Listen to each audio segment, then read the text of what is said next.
So for balancing workload, coming into LD1, I didn't actually have the greatest methodology for balancing the workload, and I worked a lot. Especially when it came to the back half of LD1, I put in a ton of hours for the Half-Life 2 map. Doesn't look like it, but hey, you know what? So the results are the results. But if I was to give any advice as to how to balance that workload, I would say that one thing that I learned in the later courses that I would take back into LD1 if I could, there's a lot of things that you're going to think you need to do. And one of the things that's important about learning as a level designer and just a general in game dev at all, there's never enough time. Everyone's going to say it. I'm going to say it. Everyone else is going to say it in their interviews as well. You're always going to have something you need to do. I never knew that. So going into LD1, I saw that never-ending list, and I thought that I needed to keep going, keep working, never stopping. Mm-hmm. And there's going to be a point where you need to call it. And balancing that workload is going to be looking at your product and communicating with your stakeholders for what you think needs to be done, and just knowing when you are at your limit. We had people in LD1 who were here 2, 3 a.m. It took a toll on them. It carried through into LD2. It was bad. So you got to take care of yourself, and you got to be able to. One thing I did actually do. Sorry, I made a mandate to myself to take Friday nights off, if nothing else. I tried to do also Saturday mornings, but that's murky. But I always took Friday nights off. Mm-hmm. You need to be able to come home from your classes and be able to decompress at least a little bit. You got to take that time for yourself. So how did I balance my workload in my first semester?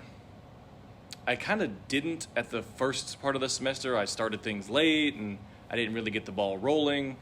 And over the course of the semester, I learned once you have a project, start it as soon as you can. That way, even if you're not working actively because of other classes, you're generating ideas in the back of your mind while you're doing other things. I also learned don't think about TGP when you're not in TGP because you don't have homework in that class. There's not really a lot you can do outside of it. LD1 is going to take up most of your time, it's going to take up most of your brain power, and it's going to affect most of your grade. So give that most of your attention and give everything else just enough attention that it needs. And when working on these projects, the list of things will never end.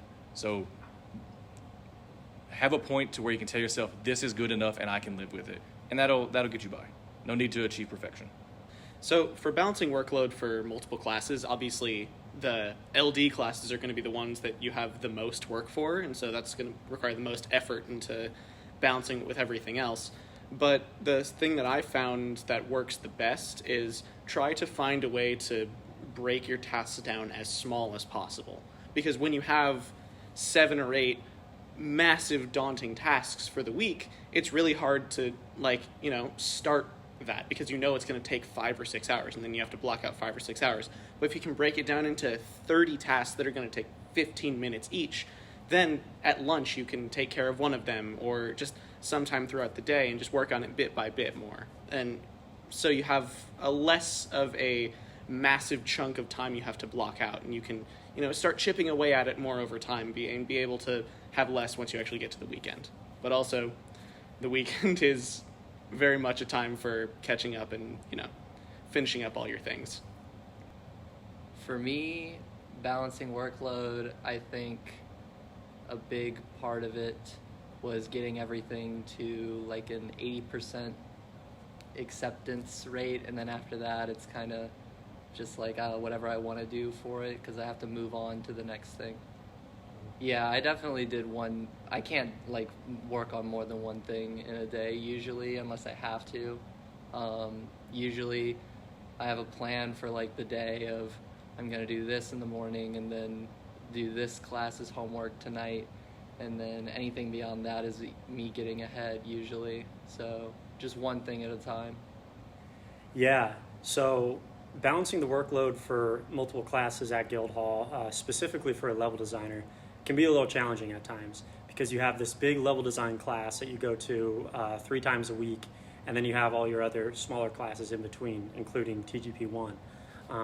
So my best advice for balancing the workload is I would prioritize the level design class because that's our track, that's our field. But at the same time, you can't let the other classes that you take first semester or second semester kind of fall under the bus.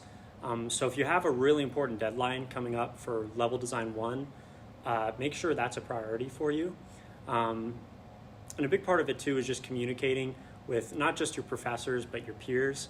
There's going to be some people that are really good at coding, or some people that are really good at art, or some people that just really know the editor that you're working with, whether that be Half-Life 2 and Hammer, Doom, Portal, and then second semester with Creation Kit. So just communicating with your classmates on, hey, you did really well on this. What worked for you? How did this work? And just continuing to get better.